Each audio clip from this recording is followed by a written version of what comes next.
All right.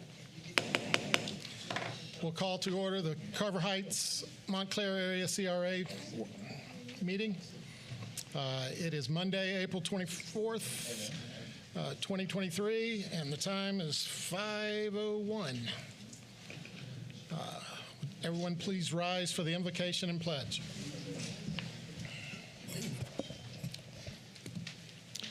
Heavenly Father, we ask that you watch over us tonight.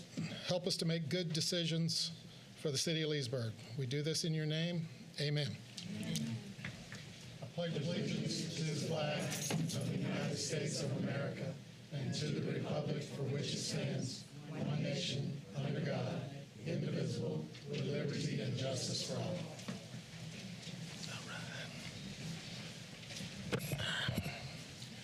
Did everyone have an opportunity to look at the minutes?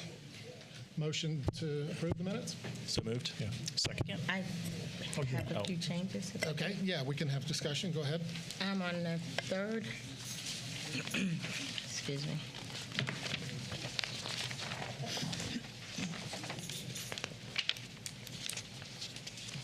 On page, there's one minor correction. On page 6, it says that, I'm sorry, one second.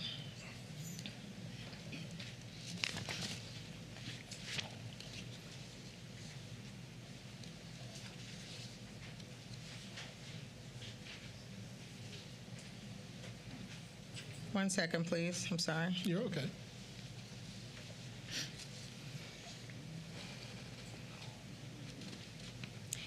Page 1, 2. Excuse me. Page 2, the third paragraph. It states that Commissioner Berry stated that remains committed to relocating the project because of the simple fact that she lives in the neighborhood, and she also polled the areas, and she has signatures to prove that on McCormick Street, McCormick Chester, as well as the street adjacent to where the cross street is from McCormick. They are all in agreement that they definitely want a food pantry. This should be a correction, is they are not in agreement for the food pantry. Gotcha. Okay. Thank you. Any other changes? That was the only one. Okay. So we need a motion to go ahead and make. Motion to amend that. The minutes with that correction. Yeah. Motion to amend the minutes. Second. Any other discussion? Motion on the amendment? So moved. Okay. Commissioner Jasper? No. Yes. Commissioner Connell? Yes. Commissioner Reisman? Yes. Commissioner Peterson? Yes. Commissioner Berry? Yes. Chairperson Berry? Yes. Do we now need to approve the original motion? Yeah. Okay. So now we can approve the new minutes. Motion to approve those. Yeah. Motion to approve the original minutes. Yeah. Second. Roll call. Commissioner Connell? Yes. Commissioner Reisman? Yes. Commissioner Peterson? Yes. Commissioner Berry? Yes. Commissioner Jasper? Yes. Chairperson Berry? Yes. Okay, so as far as an informational item, Mr. Kevin Connors has resigned from the board. I asked Andy about it. She thinks she will advertise, you said. Yeah, I'll get it out tomorrow. Tomorrow there'll be an advertisement, so hopefully we'll get some folks interested in the position, and then we as a board will decide who that member will be. So that will be forthcoming. Yeah, actually, I believe that's a city commission item. I'll double check with Grant. Then I would want that. Yeah. Okay, so moving on to item 4, we have the consideration of city-owned inventory, property listing by commission district. You want to handle Yeah, that? I'll let you know the discussion flow where it ever was. We left the last CRA meeting with a question from Commissioner Berry in reference to some of the donations of land inventory to different organizations to consider before we start or before we consider any additional requests of land donations. So in that regard, I submitted to you on Friday. Sorry for the delay on that. It wasn't on typically the Wednesday dissemination, but we've been in the budget tank, in the legislative tank, in the electric power cost tank. So there's been a couple tanks that have caught in our attention lately, but we got to it, so you had it over the weekend to review. In any case, so you got one Excel chart and two maps. So on the top of the Excel chart, you've got all lots donated, and there are about, I'm going to say 18 transactions, but about 21 lots in different configurations that have transpired since about 2013. So we list the address, the alt key, which district the transaction occurred, who was the grantor, who was the grantee, and most all the grant was the city. In one case, it was Habitat for Humanity gave some property to the city.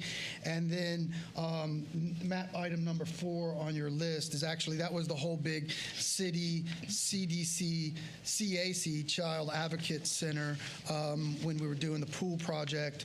I should say aquatic center. That says so much better than pool, doesn't it? The aquatic center project where we traded a swap of properties so that the aquatic center could have that northeast corner of Pine and Canal, and then everything else, and then so pretty self-explanatory from there. Then we stuck it in a map.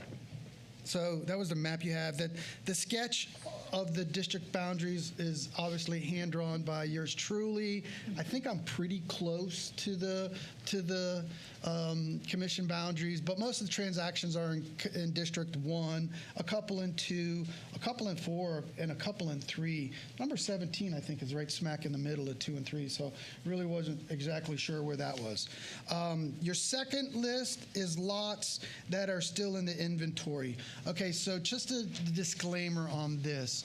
These are lots that the city could donate. We don't include all properties the city has. For example, this is a crazy one, but it comes to mind just because Dan Tracho asked me about it. We actually own a lot in Tavares that's on 19. And so we got petitioned a while back ago. I'm making a long story out of it. But actually, Dan asked, hey, can we sell that parcel? He had an interesting buyer. It turns out that we have a lot in Tavares because that's where our beacon or our signal is for the ILS system is in there in Tavares.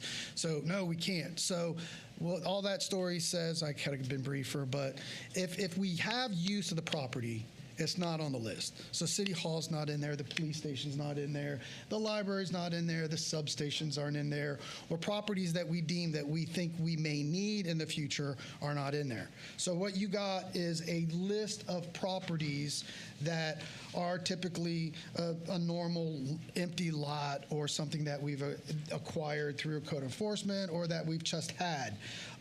So between list A, donated lists, and list B, lots still in inventory, those would be the only transactions since 2013 that I'm aware of. Now, I'm not going to say I got every single one, but Brandy and I put the list together.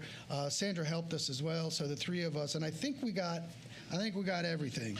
So that was presented for your discussion. We also put a map together on the lots still donatable or still in inventory, as we called it, and the lion's share of all those lots are in District 1.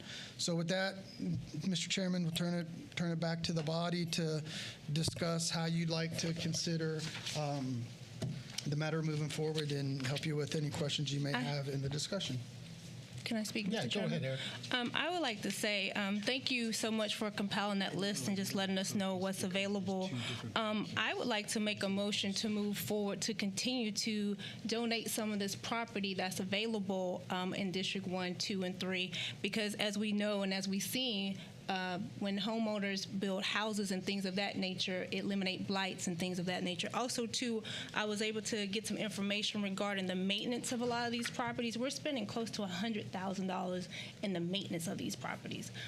So therefore, I would like to move forward with a motion to continue to donate the properties to the Habitat for Humanity, Home in Partnership, and also CDC, CWC, et cetera. And I want to pass this out to the board members as well. This is some of the properties in the Carver Heights area that shows some of the purchase expenses and also the maintenance expenses and the total expenses. I'm just, from a taxpayer's point of view, I'm just thinking of the taxpayer in mind with the city maintain these properties.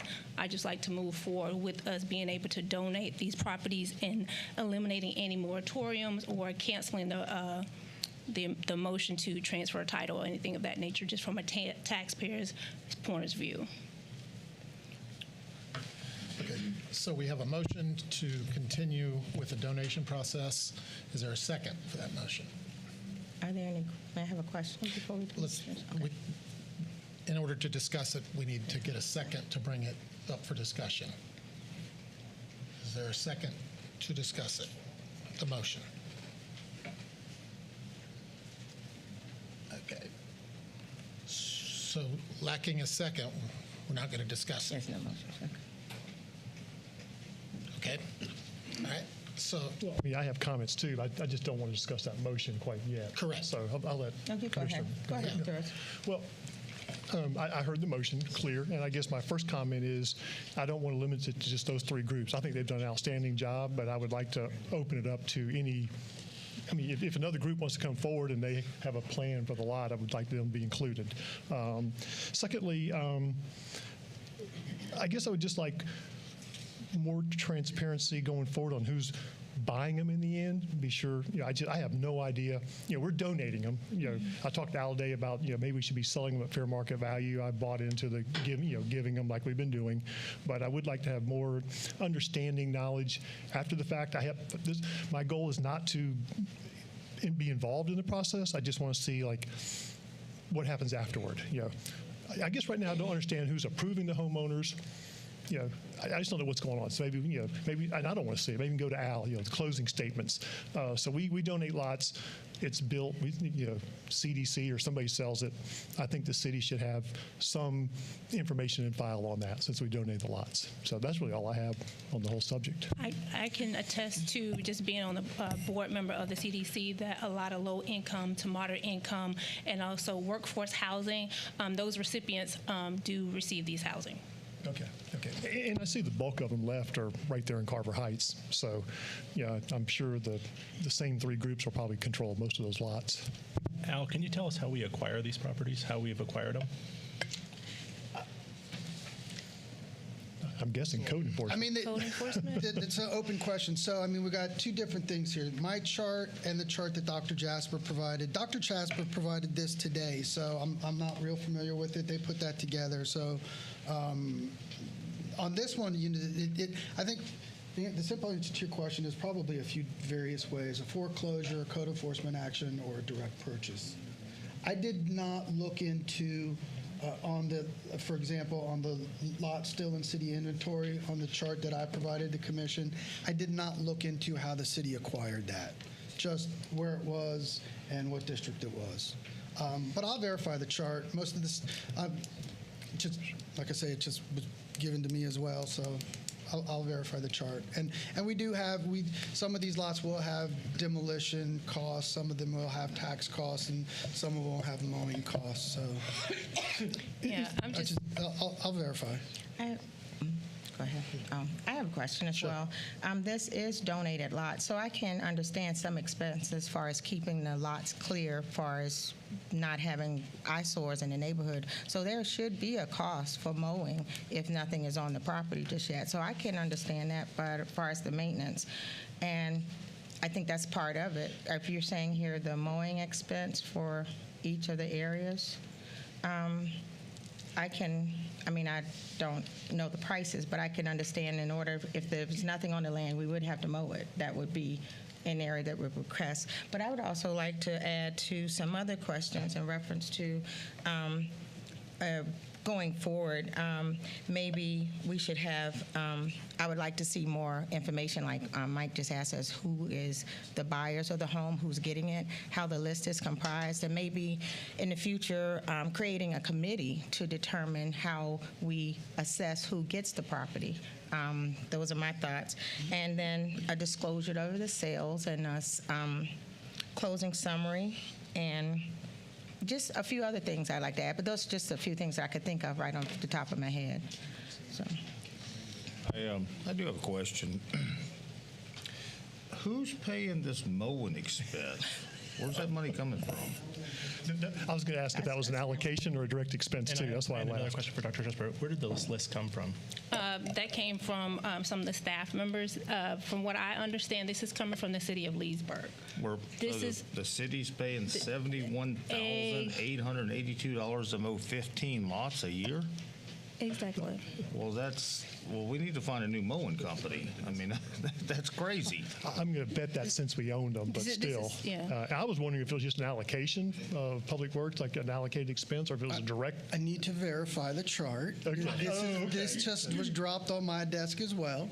Okay. That's fair. I had a request for such a chart today, but it didn't come from me. I know there's been requests of various charts throughout the city, so I don't think we need to get our bee in a bonnet. Yeah, if $71,000 of mowing expenses and then that's probably a number we would overlook because it floats into some of our different various contracts. So that's a number that we would want to cut, which then feeds into, we probably need to get rid of that lot. But let me verify the numbers. So what department did it come from? Probably some from the budget director from Brandy's office, probably some from Sandra, could even be some Cliff in there. It didn't come from me. It didn't go back through me. I don't think we need to be upset about that, but we'll certainly verify the numbers, and if there's cost-saving items in there, you can be rest assured I'll be bringing these to you very shortly for a sale or a donation or what have you, because we will need every penny for fiscal year 24. Can I also add, that's my reason or rationale saying that we need to move forward and donate these properties to give these to these nonprofit organizations, maybe not just for the slated ones that I spoke earlier, but to get them off the inventory of the city and allow others to build homes and things of that nature. Just think about it. You're eliminating blight, you're generating tax revenue as well for the city as we donate these properties. And $71,000, that's a lot of money. I'm in agreement for eliminating the blight, and I'm agreeing for homeowners, but I still remain that until I can, as commissioner of the district, and I think I have 20 lots here listed for District 1, until I can really understand what's going on, I'd like to continue with the whole. I would agree with that. I would agree. And if this is costing us this much, the city should recoup some of these costs if it's a sale, something to that effect.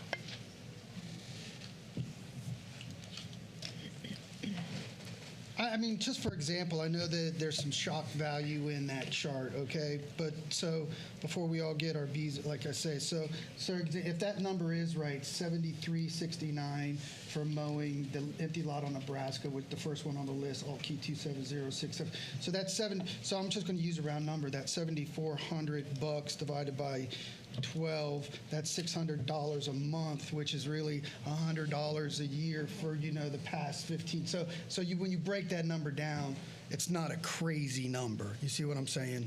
So we've had a lot in our inventory since 2009. Per year or That's what I'm saying. It doesn't look. I'm going to assume that that's a cumulative number. So that means since 2009 we've spent $7,400 mowing the grass there, and Brandy's saying yes. So we mow the grass probably once a month or once a quarter. So that's about $100 a mow, and that's about the right price. So that's a cumulative number. That's not going to. So when you break that number down over the terms of the year, what's coming across in the budget process is probably 15, 20 grand as a contractual number that's going to our abatement contractor. So that number doesn't move the needle. So that's why I say don't get your bee in a bonnet.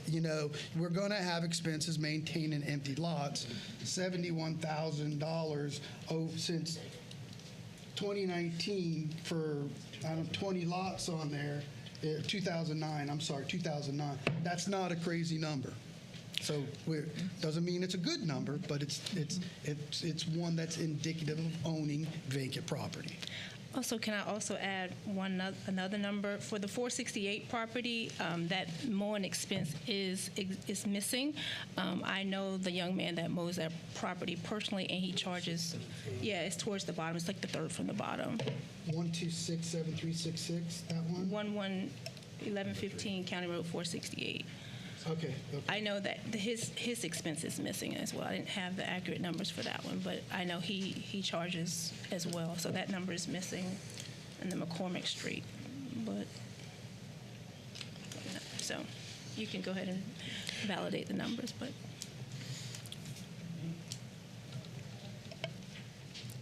So like you, Al, this is the first time I've seen this report, but what I noticed is we've owned a lot of these. Well, we've owned a lot here since 2005. I don't need to read the list off, but I guess I'm ready to donate them. I mean, do something with them. Yeah. If somebody wants to make a little money, I would support donating them, but I want to get them off our books. I'm a former banker. We had regulations on us. We couldn't keep them on our books more than 5 years. We had to move it out. So it's just, this just doesn't make sense. I mean, to be sitting on them for all the reasons you said. I respect Commissioner Barry's comments, but we need to get these off our books, and it'll help the community. I think the programs work pretty good. I did not know. I thought we were taking them in and getting them out pretty quick. I knew we've been donating lots, and I just assumed we were donating them about as fast as they came in. I did not know we were sitting on lots for up to 18 years. So I would support a motion if the commission could come in agreement to getting these moving. Well, to the three groups and anybody else who had a vested interest in making a presentation to the city or possibly buying them. I second that motion. Okay. Just as a question, what's the criteria for applicants that come in now that want to acquire a lot to be donated? What information do we require of them currently? We don't have a criteria to sell off an asset, and there really is not a procedural procurement process to sell an asset, because a procurement is purchasing, taking something in. So when you buy a car, you buy a vehicle, you buy a transformer, that's a purchase, and then we have a bid process, an RFP process. So you don't necessarily have to have a process to sell off an asset. You just have to have an open process for those who may be interested in purchasing the asset. And frankly, that's why we kind of generate assets, because it's a code enforcement action, so we take them over. We remedy the blight, so we knock down an old structure and it becomes vacant. So these things kind of slip into our inventory. And frankly, getting rid of them is hard, because we've had how many discussions have. This board is reasonably new, so this board probably hasn't had the discussion of selling off an asset, a piece of property, for it to be challenged because we didn't get a fair and reasonable offer on each of these processes. So if we sought to get rid of all these assets, then I would recommend we would need to do some sort of advertisement to keep the process fair and square. Yes. The easier way is a donation to the charitable organization, where you have a mutual benefit for, the habitat or the CDC stuff. Those are charitable organizations where there are common missions. So in that route, it's reasonable to consider a donation. So it's really up for you all. I think if you go down the sale route, then I think there probably is some type of process that we'll want to put together that lists these lots and solicits best bid. We've done that a little bit at the airport with respect to when hangar prices have come up and that type of stuff. So I know it sounds odd, but getting rid of an asset can sometimes be tricky. Okay. Not that it's not undoable. May I ask as well, or add a comment to Commissioner Peterson's? I agree, 18 years is a long time, but as a newly commissioner coming on board, I need to know exactly. I'm familiar with the areas because the addresses are in my district, but I don't think that we have organizations that are ready and place in line to receive these, but let's do a little more research and understand as far as the more information before we just move forward. That is just my request. And I think that's fair, asking for a new person just coming on. And if we waited 18 years and it's been that long, a few more months won't be as bad. That's my thoughts. So, Well, I was going to follow up on that. I fully agree with you. When these properties come up for either donation or what have you, or sale, are they coming back to the commission for approval, or is that something you're approving from an administrative standpoint? I don't. No, on these type of donations, these have all come back to the commission or this body, which, and then so in this case too, some of these lots, some of them are going to be the asset of the CRA, this body. Some of them will be the asset of the city commission, which will be a general fund asset. But that information's not on those charts. Okay. But in any case, if we've sold off a lot or donated a lot, it's come back to this body. Okay, it's going to come back for either the sale or the approval to donation. I do believe, though, that as far as the donation part, that I think they should at least pay the city back for what we have invested in that property for maintenance or legal fees or whatever we might have had to acquire it. I think that's only fair. If we're going to give a piece of property away, at least they reimburse us for our expenses to acquire ownership of it and to have maintained it. Are you speaking for the nonprofit organization, or is that for selling? I feel like it's for anybody. If we're gonna give a piece of property away, like say the one here on Nebraska that you've got, or Nebraska, you got $7,369. I think the city should at least recover that expense. So it really wouldn't be a donation, but it'd be obviously that's a cheap piece of property. So in essence, we're giving it to them at a very low rate, but I think we should recoup our costs that we have in these properties that we have invested property tax money in either acquiring or maintaining. Once again, I would like to add on that. We need to have further discussion to come to that agreement, to just try to decide now. More time is needed. Yeah. Oh, I agree. I agree. I don't think we should rush to any type of judgment tonight. I think we're on both, we're in a bunch of different directions here. Al, why don't you do your homework on this? Look into what type of costs we are talking about that Commissioner Connell brought up of individual lots. If someone was to take the donation, what would some of these lots, the money that we have in mowing and whatever, is there a possibility to recoup that, just as a number so we'll know? Also, I think it's a good idea, as Commissioner Peterson and Commissioner Berry brought up, that we formulate a little more information about who we're giving it to, who's going to be living there, having just having a flow chart of how it's going to work for us, so we could have that approval. Is that something you think you could work on that a little bit for us? I can handle that. Okay. Any other? Mr. Chairman, I have a question. I know that you made a comment about getting more information, but the organizations that we've donated to in the past, they've been very, very reputable, and they've been very responsible in finding a designate. So I think their reputation speaks for itself, that they can move forward. I don't think we need to get into the business of that dimension of figuring out who's the buyer. I think their reputation has spoke for itself over the course of the years, me personally. Yeah, I'm just saying we need to have an understanding of what the process is. Okay. For us as a board, when we give this away, what is the process? We may not be involved with deciding the applicant. That may go through a financial institution for a loan, and it doesn't matter to us. But we want to be able to see a process, is what I'm gathering. And I'll just clarify, I did not want to be involved in the process. I guess I was just asking to paper a file, and at least the public and this commission would have access to the information if needed. But I was not trying to meddle in the process. And if we sell them, it's a whole different set of rules versus donating.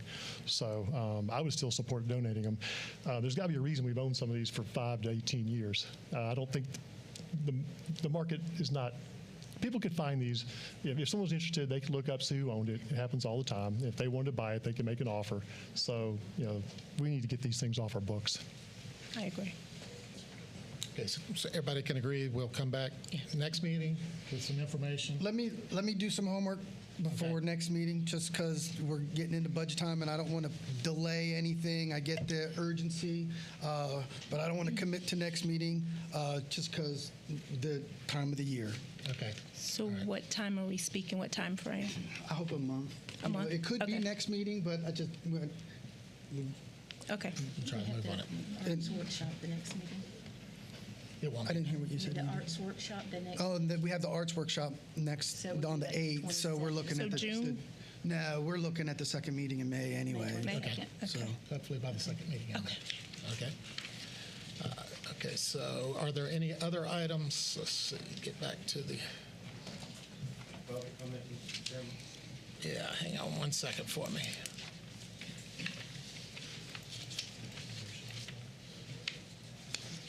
Okay. Is there any public comment on this?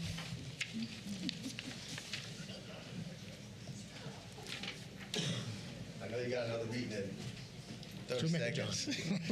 Real quick, Pastor John Christian with the Christian Worship Center, also Executive Director, Chairman of the Community Development Corporation in Leesburg. Heard the comments tonight and those numbers as you see a long period of time, and just want you to consider something. Lake County has a similar program, a donation. They're not involved in any selection. They just basically set the parameters that the person that buys a house has to be the low to moderate income. That keeps them out of the process, Commissioner Peterson, of deciding personally who gets the house. They set the parameters. They put that in the title of the home. So whoever, as our church has received a couple lots from the county, we go through the county housing department. They verify that person meets the income guidelines. They get a loan from the bank. They buy the house. That's the end of it. The CDC has been a recipient of many houses from the city. Those houses were in very bad shape. Most times we would install a realtor who would put the house on the market. Buyer comes in just like a traditional market. They do a contract with the realtor. They buy the house. They qualify. That's how the CDC has done at least 3 or 4 of the houses that we received from the city. The mowing costs, as you said, since 2005, you own some of those lots. To Commissioner Connell's point, if you had us to decide which lot do I want, I wouldn't get the one that you've been cut for 15 years. I want the one that you just acquired 2 years ago. So I want you to really think about, if you're going into District 1 Carver Heights, you want to try to get a developer who's going to come in, who they're taking the risk. They're building a $200,000 house, and they're taking the risk of someone buying that house. And so when you say pick a selection of a lot, you also want to make sure that it's in line with what the city goals are, removing blight, eliminating crime. And as our chief alluded to at the groundbreaking of the CDC, that's how you eliminate blight. That's how you reduce crime, is put homeowners in these vacant lots that even the city owns one right now. 1010 Georgia Street has about 4 yards of mulch that's been there for about 3 years. And when you cut these loan contracts, you don't just go out and hire the cheapest guy. You get a bid, and those bids come in from major companies. So they're cutting a 50 by 100 lot. They're probably charging $75 every time they cut it. Trust me, I watch them cut it. The grass don't even need to be cut, but they got a contract through the great city of Leesburg, so that's what you're paying, more than what you should. So every time you wait another month, another 6 months, just think that you're paying $150 to cut a lot that you probably didn't need to cut. And you have Homes and Partnership is here. They have 2 houses under construction right now in Carver Heights. Our church has a house under construction. CDC will be breaking ground. So you have nonprofit developers in your city ready to build, bona fide builds, habitats building. So I think for us to even think about not building, I think it's a disservice to the citizens and taxpayers of Leesburg. Thank you. Any other public comment? just as the speaker comes up, some of these dates popped out at me where we purchased these lots. So I just did a quick search here. So there's like some lots on here, for example, we may not want to donate. 1175500, 715 Beecher. So that's 2 lots, Beecher and Beecher Street. That's the northeast corner of Berry Park. We bought that in 2016 for that price, and that was there was a kind of old dilapidated house, so we actually knocked that down, and that's actually that northeast corner of the park now, so that wouldn't be something that you sell. The mowing expense would be something we need to look into. 1290392 115 CR 468. I call that the little island house next to the resource center. We just purchased that last year. Probably why there's not a mowing expense number in there, because all that hasn't caught up. And 1267358 701 McCormick Street. That's actually the food pantry lot. So we purchased that. You understand what I said? That's where the proposed food pantry was going to be. That's a lot that actually we're in the process of knocking down that structure now. So actually, that would be something where you might want to marry that lot with another one, which gives you that corner of the park. So just so that, again, this lots of stuff goes into this, and that's why it's going to take some time to kind of weave through it. Yes, sir. Please state your name and your address. Oh. Sorry, it's like I didn't actually memorize my address. Okay, I'm Jacob, and I come from 2119 Wasika Lane, over by Pisciola Road, I believe. Pixiola? Sorry. Okay. GPS calls it something else. I was just wanting to at least comment that we're not for the apartment complex way of going about it, just because of the fact. Okay, that's going to be the city commission meeting, not at this CRA meeting. That starts as soon as this meeting is over, and we'll have public comment at that point. I thought it was because it was 5:35. Yeah, no, it's a 5. Actually, and that item's going to get pulled from the agenda. They asked for 30 days notice, so we'll actually have to re-advertise that hearing. So keep in touch with my office or Mr. Miller's office in Planning and Zoning for when that will be rescheduled, so you can have your comment during the appropriate public hearing. Okay. Yes, sir. Good afternoon. My name is Kenneth Goodwin. I'm the Executive Director of Homes in Partnership. We're located in Eustis, Florida. We've been building affordable housing for the last 50 years. We only provide housing to low and very low income persons. When we receive a donated lot from the city of Leesburg, we do not pass any cost over to the end buyer, particularly if it's a Leesburg resident, and that's most of the people that we've built for in Leesburg have been people who already live here, who want to remain in Leesburg, and in that way they can get a house that's affordable. Typically, our houses on the market will probably sell for about $225,000. They're appraised generally at about $275,000 or above, so that person that gets that house gets it with instant equity. If we're able to sell that house to them without putting a purchase price for the land, then that house is generally going to be for under $200,000. It's going to still have that same $275,000 minimum appraisal value. So I would encourage you to look strongly at the process that's being discussed.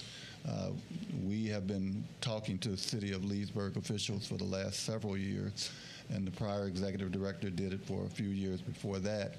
And we do have clients that have already been pre-qualified through our USDA program. All of the loans are funded through the United States Department of Agriculture.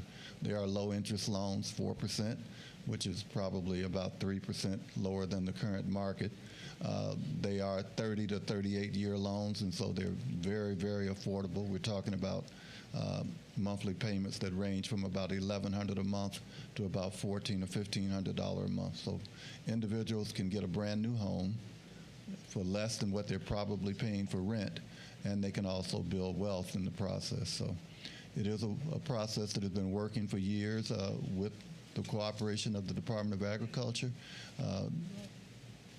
It's a win-win situation, not only for the city, but for the end buyer. So I would encourage you to look at it closely. Thank you. Thank you, sir.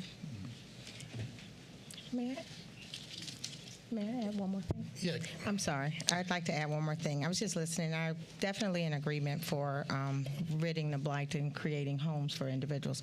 But also, just something to consider that maybe this mowing cost, that maybe we can get volunteers from land lawn service that are in the area that might be willing to do it to cut the cost. That's another thing that we consider. There's several things that we could. I just think that if we have time to just put all our heads together, bring the community together, and just think it through, it's a possibility of saving as much as possible. And this cost could be cut far as mowing for the land. That's it. Thank you. Any other comments? Roll call. Commissioner Jasper, Nothing tonight.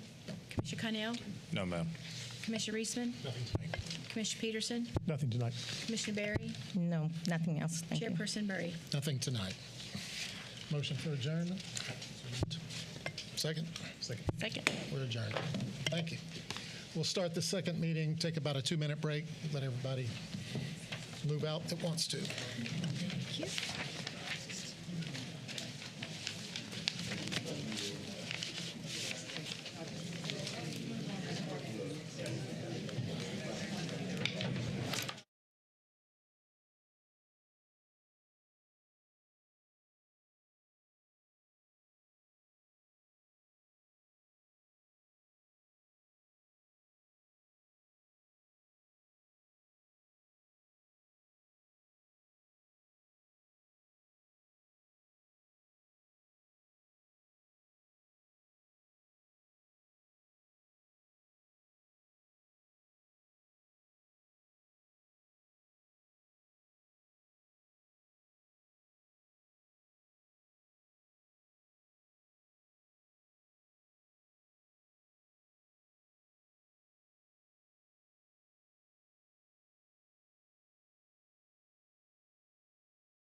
Call to order the City Commission meeting. It's Monday, April 24th, 2023. The time is, what you got, Andy? You got it?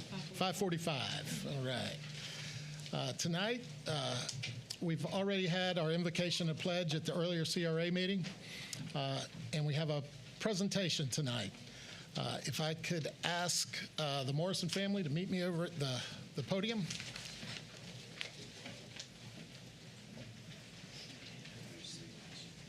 You guys just hang out right here. Okay.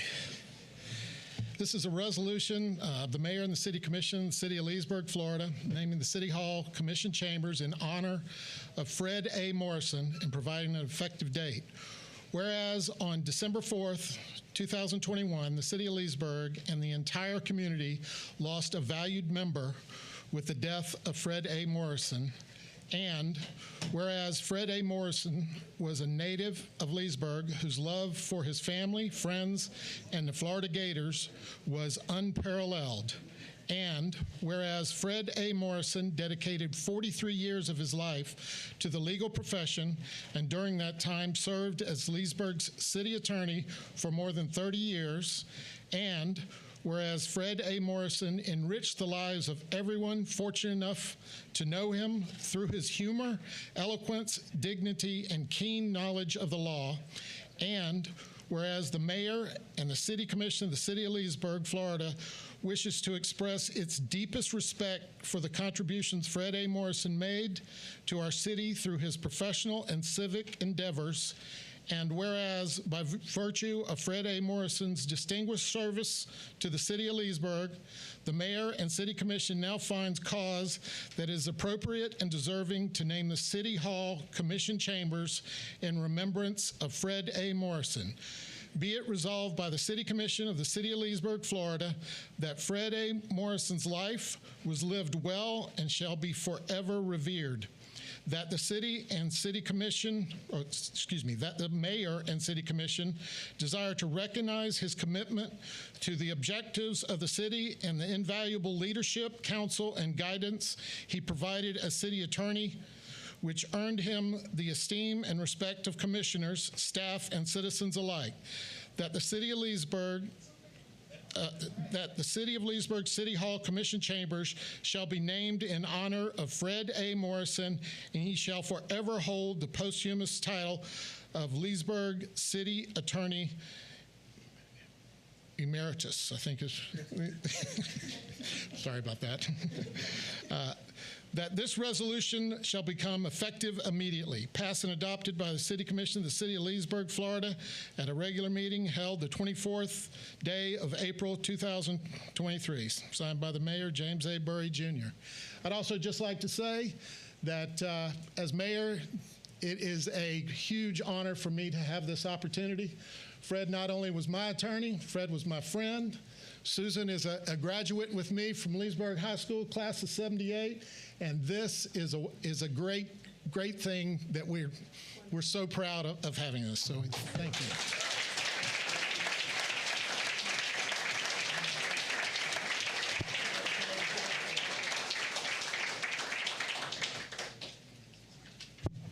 Move for approval. Second. This is for you. Okay, so you want to get up? Hey, time out. You guys got to vote. We have a motion. Oh, we need a motion? We need a motion. Oh, my goodness. The motion. Just so it's in the record correctly. Gotcha. Okay. Actually voted on the Yeah, resolution. can we have a motion? There's a motion by Commissioner Reisman and a second by Commissioner Peterson. Roll call? Commissioner Connell, Yes. Commissioner Reisman, Yes. Commissioner Peterson, Yes. Commissioner Barry, Yes. Mayor Burry. Yes. All right, it's official. You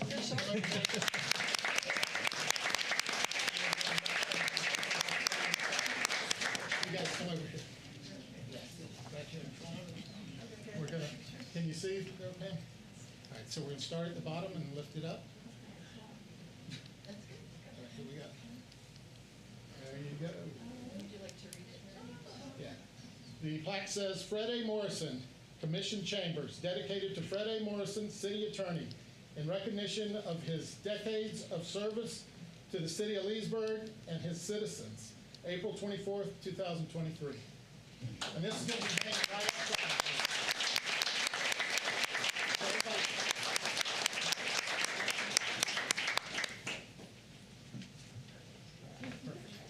Thank you. Yeah, go on. Yeah, absolutely. I'm getting ready to carry it out. We're going to hang it right now. They're going to go put it up right now. Very nice. That'll work. Anybody else want to? Very nice. I'll look over there.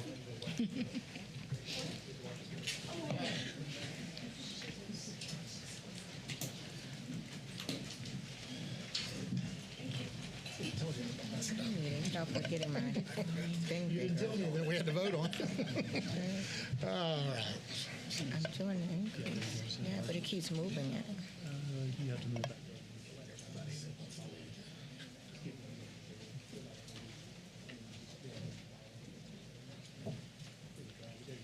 Okay, so we'll move on to item 3 is proclamations. 3A is Municipal Clerks Week. Whereas the office of the municipal clerk is a time-honored and essential part of local government that exists throughout the world, and whereas the office of the municipal clerk is the oldest among public servants, and whereas the office of the municipal clerk provides the professional link between the citizens, the local governing bodies, and agencies of government at other levels, and whereas the municipal clerks have pledged to be ever mindful of their neutrality and impartiality, rendering equal service to all, and whereas the municipal clerk serves as the information center on functions of local government and community, and whereas the municipal clerks continually strive to improve the administration of their affairs of the office of municipal clerk through participation in education programs, seminars, workshops, and the annual meetings of their county, state, and international professional organizations. And whereas it is most appropriate that we recognize the accomplishments of the office of the municipal clerk, now, therefore, I, James A. Burry, Jr., Mayor of the City of Leesburg, do hereby proclaim the week of April 30th through May 6, 2023, as Municipal Clerks Week, and further extend appreciation to our municipal clerks, Miss Andy Purvis and Anna Rotterman, and to all municipal clerks for the vital services they perform and their exemplary dedication to our community. In witness, therefore, let's see. In witness, yeah, that's where I signed. There you go. Can we come out and get a picture? Pam's out in the hallway. Well, we're going to get her up Okay. there. Okay. Where's Ann? Well, get her up here. Come on, Ann. Where do you want?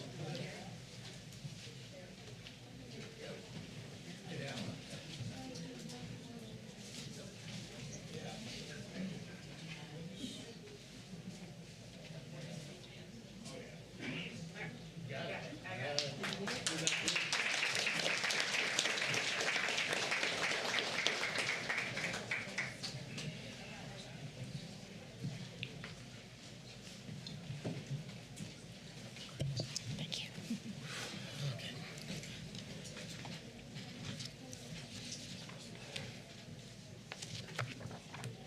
A lot of reading there. Okay. I know how I feel. So we'll move on to item 4 is public comments. This section is reserved for members of the public to bring up matters of concern or opportunities for praise. Issues brought up will not be discussed in detail at this meeting.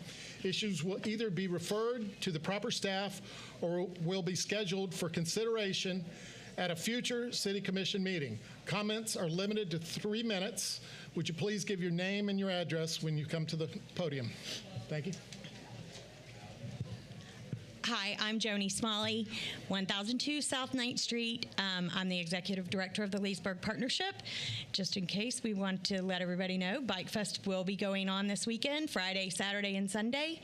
We're trying to be as respectful to everybody as possible to make sure that we're not, we're not hurting your businesses downtown during the setup of it. But I really want to thank the city. You have been great partners. Public Works and Electric has been absolutely phenomenal, helping us with the planning and the setting up of everything. So thank you guys very much. Oh, look twice for motorcycles in the next 5 days.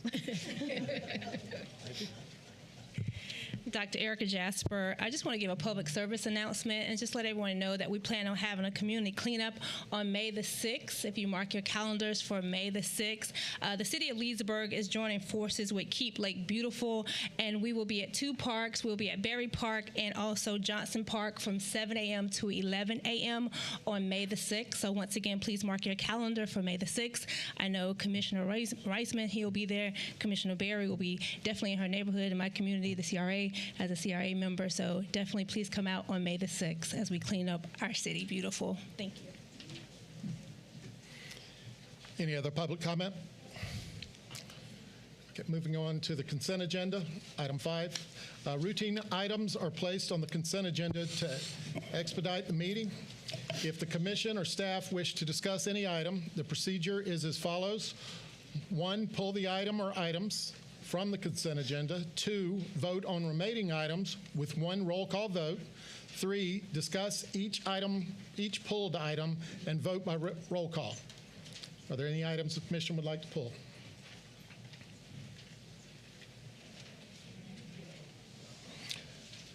Seeing none, can we have a slate? Motion to approve the consent agenda. Second. Roll call. Commissioner Connell, Yes. Commissioner Reisman, Yes. Commissioner Peterson, Yes. Commissioner Berry, Yes. Mayor Burry. Yes. Okay, so move on to item 6. Yeah. Okay, so we're moving on to item 6A, and that is a second reading of ordinances that has been pulled from the agenda tonight. It will be brought back up. 6A and B, Mr. Mayor, have been requested to be pulled from the agenda tonight. It concerns the high-density residential development off of Pixiola Road. Because it was pulled tonight and pursuant to new rules by the state statutes, we will have to re-advertise that, giving everybody due notice. So you'll have your opportunity to come back and hear this item at the public hearing. And again, there'll be an advertisement on when the next date will be. We anticipate it to be 30 or so days, not less than, maybe more, but again, we will advertise that. If you have any questions on the delay, you can contact my office, the Office of the City Manager, or you can contact the Planning and Zoning Department, and they can get you information on when it will be rescheduled and when you can expect to see that advertisement. So this matter won't be heard this evening. Okay, so moving on to item 6B is first reading of ordinances. We have none. Item C is non-routine items. We have none. Item 7 is informational reports. We do have some financial reports. Are there any questions from the commission on any of those? Okay. Barring none, we'll move on to any city attorney items. Good evening, everybody. I just have one brief comment. You had on the consent agenda this evening some documents, lease assignments relating to the Subaru dealership. They had they had been given a document from their lender, a landlord subordination, that they've also requested the city to execute. We did have some comments on that document. It was not in your package this evening, but that is sort of one final document to finalize the package for those lease agreements. And so we have a couple of options. One, I was just sort of survey the group here if you all would be comfortable with Al and myself sort of ironing out the language. We've sent over some comments on some proposed revisions for that language. And then we could just sort of finish that out with them. Or if you would like us to iron out the language and bring it back to the commission, we could do that as well, whichever you're comfortable with. I think it's nothing unusual about the document. The lender just wants to make sure, that they have a priority position with respect to the vehicles and the inventory and things like that for the dealership. So conceptually, I don't have a big problem with it. Just want to make sure that there are adequate protections for the city if they're going to step into the property and remove property from the premises and things like that. I fully support you and Al with the document. Okay. All right. All right. And I would agree with that also, with the caveat of if something else comes up that needs to come back to us, that you would. Yes, sir.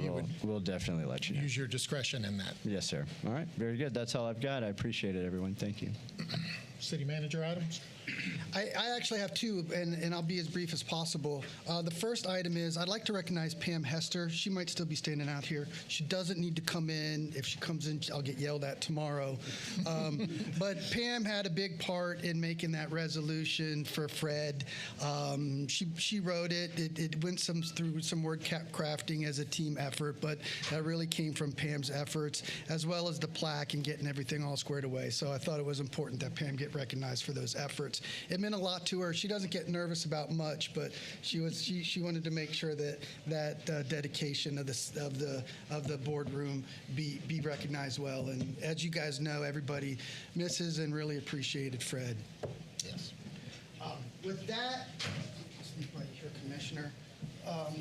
My other comment, and I'll do it from the podium here, just for formality purpose, but I had a quick presentation for the commission on the power cost adjustment. I will actually try to be brief. I don't want to go into crazy, huge detail, but 6 months into the fiscal year with where we're at with the power cost adjustment, everybody's been reading in the paper issues about green energies and administration going green. You see different advertisements about utilities increasing their prices, decreasing their prices.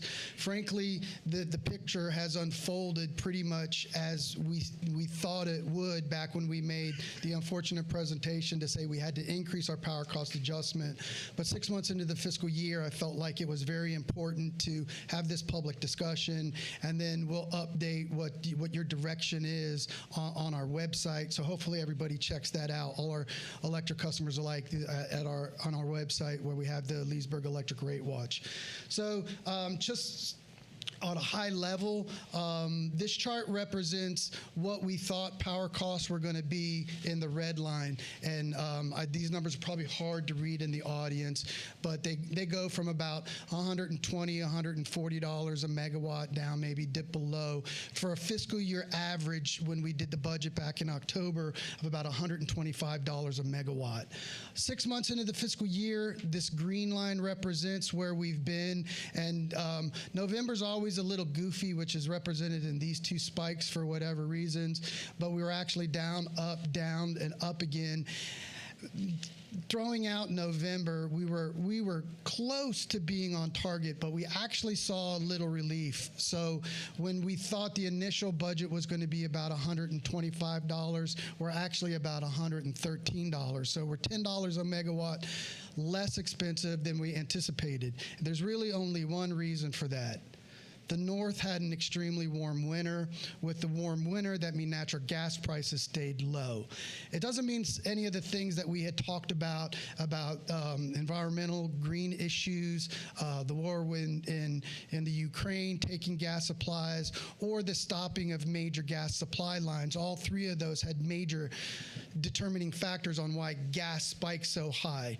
Really what kept energy for us less expensive and made us look good going into look good as relative, look better than anticipated, is because there was a warm winter that cut the price for about $15. It now rolls into our hedging program, which represents where the red line anticipates where we thought prices were going to go. The green line is where they were, so underneath the red, which is good. And then this darker blue now represents where we think prices are going to be out to April 25. April 25 is a significant date because that's when FMPA's hedging program stops. So FMPA and the All Requirements Project, where we're a member, we've hedged energy prices to cap our energy, our natural gas costs around $4.50 a decatherm. So what you see is that insulates the city from the volatility in the gas market, and it keeps the All Requirements Project somewhere around $85 a megawatt. For us, based on our load scale, we typically run about $7 to $10 behind the average price of the All Requirements Project. So this line actually represents even a more conservative approach of, okay, if the All Requirements average price is going to be $80 to $85, what can we expect? So that's typically $95. This line is $100, so it's a conservative approach. So this is where we thought energy was going to go. Let me go back, just recap. This is where we thought energy was going to go.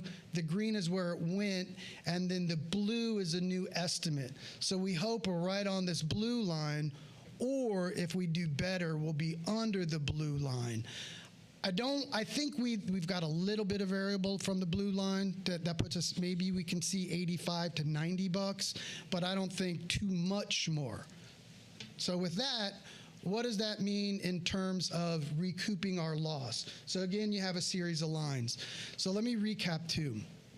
In fiscal year 22, the city lost about $12.5 million. So what's that mean?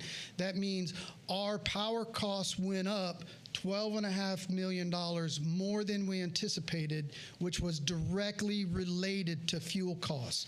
As a side note, not to be worried, if you're following Duke Energy, for example, Duke Energy was just approved $1.18 billion of recovery, due $700 million to the same fuel costs that Leesburg is talking about, and about $400 million to storm costs.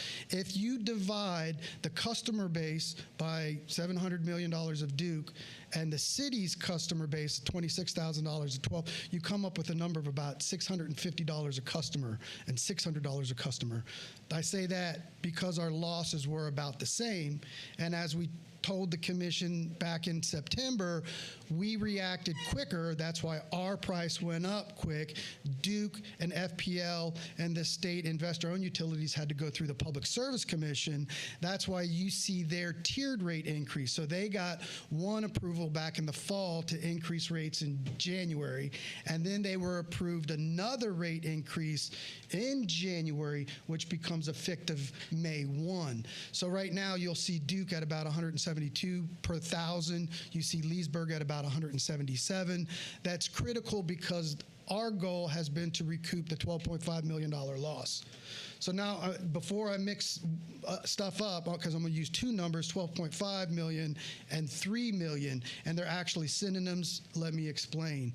The power cost adjustment, we always want to have, the power cost adjustment funds go into a special reserve fund for the city.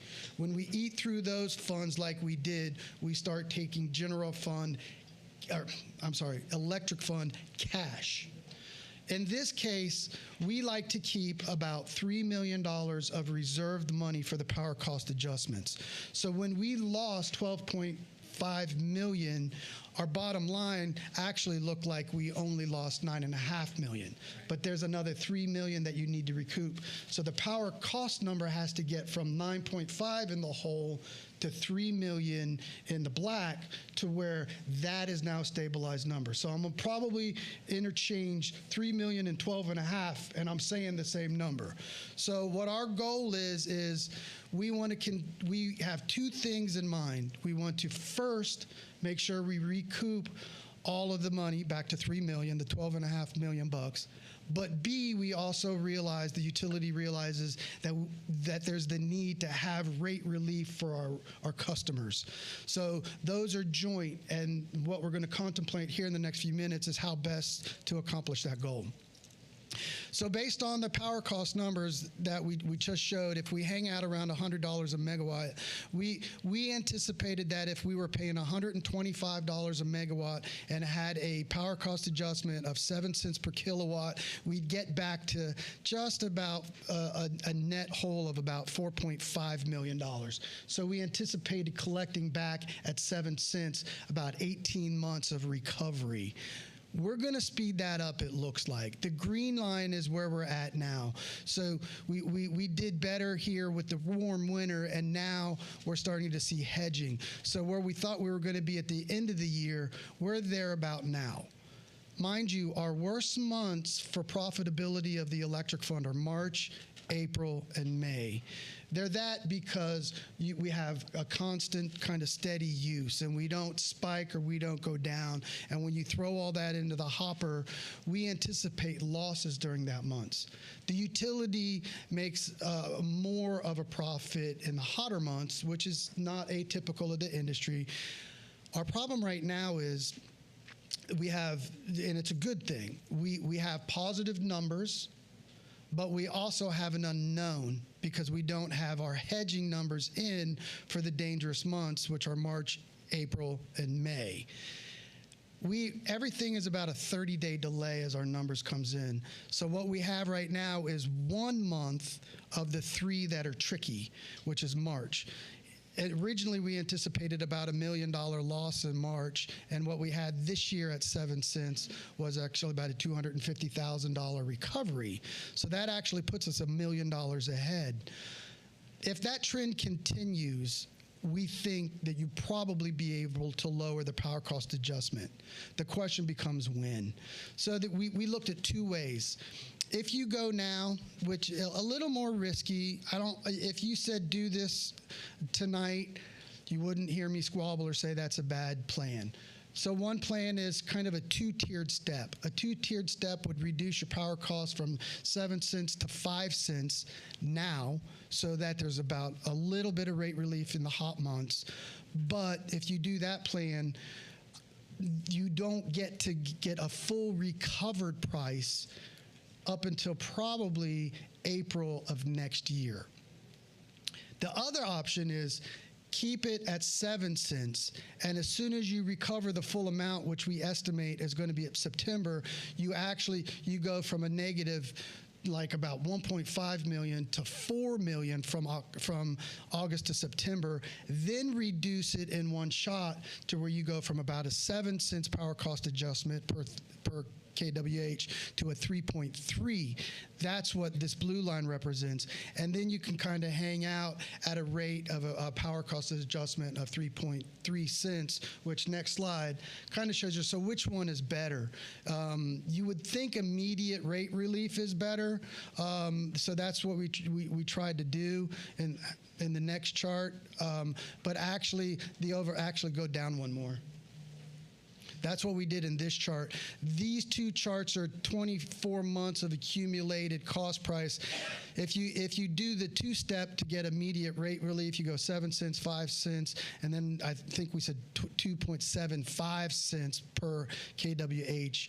You've got like $5,200 average bill. If you do it in 2 steps, where you go keep the 7 cents, reduce it when you have maximum ability, and then reduce it to the 1, that actually saves the customer a whopping $45. So both of these, I would say, are pretty similar, and either way the commission wants to go, I don't think that's a bad decision if you scroll back now. So what that looks like is, so this is kind of the rate competition. This is as of January, and we've been constantly comparing ourselves to Sumter Electric. Sumter Electric continues to hang out at $155 or so a megawatt. The big reason for the price differential is Sumter has a significant more amount of coal generation in their mix. So Sumter's atypical to most of the cities in the state, as well as the investor-owned utilities. So Sumter is lucky because of their the co-op cooperation with Seminole and their coal mix. Duke is now at 172 versus our 177, and Duke you can anticipate again when you get your Duke bill. For example, I'm on Duke, and we got notice that they're going up in April. That estimated number is 200.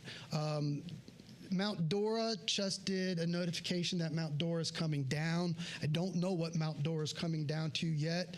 OUC just announced that they'll be coming down. So all that to say, right now, until we have full data, we're going to kind of throw this chart out the window. I'm going to say we're looking good. We're looking better, even at 177 because of where Duke is. And Duke is, really, I would say, our primary price comparator in the region. So even if the city stays at 7 cents and stays at that 177 number, we'll still have a competitive rate. So this chart up here then breaks down kind of what you should look for from Leesburg Electric in terms of your rate. If the utility stays at a 7 cents, and I just don't let the zeros fool you, it's 7 cents equals $70 per 1,000. You'll see a rate for 1,000 kW of around what we're at now, 177. If we drop to 50, you'll see 157, so a savings of about $20 per 1,000. And then a drop to 27.50 would be that 135. If we stay again at the 70, you stay at 177. And if then, and anticipate just one drop to that 3.3 cents, will hang out about $1.40. Long term, where I think the city will stabilize is a rate somewhere between 135 and 140. So our recommendation is to stay with the 7 cent number for now. I think that's the safest. That gives us data. I think it would be great to say, hey, let's get rate relief to all our customers for the hot summer months. But you just saw the long-term strategy, and it really doesn't provide all that incremental long-term strength. It's better off for us to get down to the lowest number as soon as we can get there, because that provides some flexibility for the utility. It recovers cash, a little more conservative approach, and doesn't provide as much as the rate relief you need that you would think. And unfortunately, due to the market conditions at 177, we're going to be a competitive utility. That's our recommendation, is to stay at 177. My hope is that the $100 a megawatt is still a little cheap. Mind you, we've gone from, in this fiscal year, we started out at 125. Now we're saying 100. Our hope is if we can break the 100, we'll know in the next 2 months. So hopefully, we got 4 bad months in the summertime where bills are really bad: June, July, August, September. My hope and goal would be is that we can beat this and get some rate relief for at least August and September. But we really need that last 2 months of data to really be firm that the bad earning months were through, and then we'll have some of the hedging months. And again, I think we balance out at that 130 to 145 number. That is not the market. We still have not returned to the market where we started, but this is where these industry numbers are going to be. And then there's just a million scenarios that occur after April 25. But we know from April 24 to about April 25, which is 1.5 fiscal years, that we're going to have a pretty consistent rate. We just need to see some experience. So again, thought that was an important conversation to share. Obviously, take any questions. That's about as brief as I think I can absolutely be when we're talking about this stuff. But I think we unfortunately stay the course at 7. The good news is I think we can definitely get rate relief by October, maybe sooner if our numbers are still overly conservative.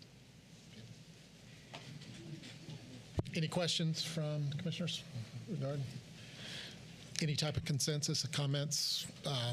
I would just comment, I support Al's recommendation. I'd just stay where we're at. We were one of the first utilities to raise the rates, and I'd like to be one of the first ones to get out of this high rate. And that's what we told them on the front end. We came in first, we'll get out first. We're pretty close to that. I'm not going to say we're the first, obviously, because OUC and Mount Dora, but also they have different contracts, different mixes. And I think when you look at us regionally, though, and then you compare us 12 months into this, we weren't the very best when we started. I would say we're probably bottom of the top quarter, so a little better than middle, and I think we'll get back there. Any comments from anybody? And I'm in agreement with Al. I think that the most prudent thing when we look at our utility is recoup that buffer. We hope that we have the right crystal ball with the current mix. With all the uncertainty, I think it's responsible to go ahead and just stay up there. But we need that buffer before we turn it off. So I think it's a prudent move for us. Any other comments? All right. Roll call. Commissioner Connell? Nothing tonight, ma'am. Commissioner Eastman? Nothing tonight. Commissioner Peterson? Nothing tonight. Nothing tonight. Commissioner Berry? Yes, I'd like to bring something, please. I'd like to introduce the Home Improvement Grant Program Survey for District 1. And the purpose is to rid the blight, as well as remind others of the health and prosperity of District 1 and how essential District 1 is to the overall development of Leesburg. The restoration of the homes, the housing stock, is an economic and job development opportunity.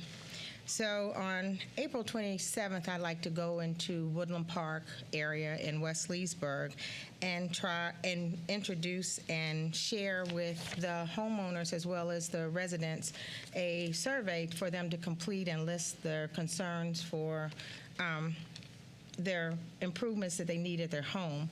And I kind of broke it out for us: home safety, beautifications, and structural repair. It's about 48 homes, and I think I'm excited about it being the first project moving forward for the district as a new commissioner and bringing opportunities for the homeowners to feel a sense of pride and recoup the area in which that one area at one point was the pearl of West Leesburg. So in all, I think this revitalizing the neighborhood will enhance the community as well as Leesburg. And once I get the survey and all the information, I'd like to bring it back to the commission, and then we can discuss as far as moving further as doing a gathering of what the actual items are and concerns are for the homes that needs the repairs. Okay. So just so I'm clear, you want to pass out the survey and then whatever home improvements and then bring it back to the city for consideration to pay the expense of the repairs? As far as whatever repairs, this is improvement to rid the blight as well as introduce housing, I guess to say, make all the housings up to code. So yes, this would be part of the program for improving and making everyone safe in the area. Do we have a program like that that's funded?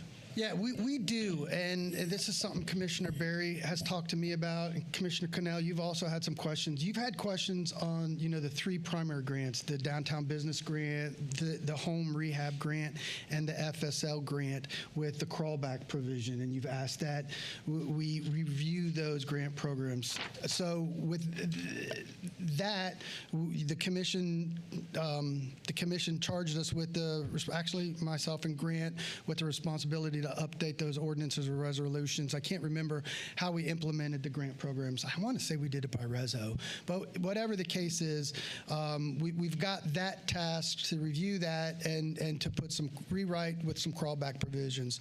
With that, Commissioner Berry contacted me about ways to improve the home grant. So the home grant right now, the home rehabilitation grant right now, does offer a $5,000 no matching grant to make certain improvements. I want to say we adopted that and funded it through the Carver Heights CRA 17 timeframe. That grant has not received a lot of participation, I think due in part to that there's not enough assistance that goes into things like roof repair, doors and windows, and we had long discussions on that creation. So the suggestion was for Commissioner Berry to, to petition the community while she was out to see if A, this is a popular program. It may come back to where there's not the want for the program, or B, it may come back that, hey, yeah, this program really works, but even with a $5,000 grant, it's still not affordable for low to moderate income residents trying to repair their homes. So the purpose of the survey is just to acquire information. If it's a wanted program, what funding level should be, what type of repair efforts would be. When we get that information, Commissioner Berry and I will get together and be back to the commission, to you all, to make suggestions on how to improve or keep the program the same. What are the qualifications to apply for this? Right now, the qualifications are any homeowner in Leesburg. There is a priority on Carver Heights, and then there's another priority based on low to moderate income. So it's kind of three-tiered. So if you are a low to moderate income homeowner in Carver Heights CRA, that district, you're really front of the line to receive up to $5,000 in home repairs. Maybe we've issued a handful, literally, of the home grants, and so that's the basic criteria. What's the? Okay, let's. The low to moderate. What is the price range of that? I don't know the numbers off the top of my head. They're in. If you go to the website, you pull up the grant. We have them listed. The number for a single person in Lake County is like $24,000 is low to moderate income. Then there's 2, 3, 4 family house incomes, and then that number drops as the household as the household increases, the LMI level goes down. I won't even take a stab. I'm going to say a 4-person house is probably at around 18,000. Those numbers are in there, of course. So is this funded through the CRA or through our? Right now, it's funded through the CRA. It's eligible to be funded through the general fund, and right now we only have an allocation for it in the Carver Heights CRA, somewhere around 25 grand. 20 grand. So we haven't spent a lot of money out of it. Okay.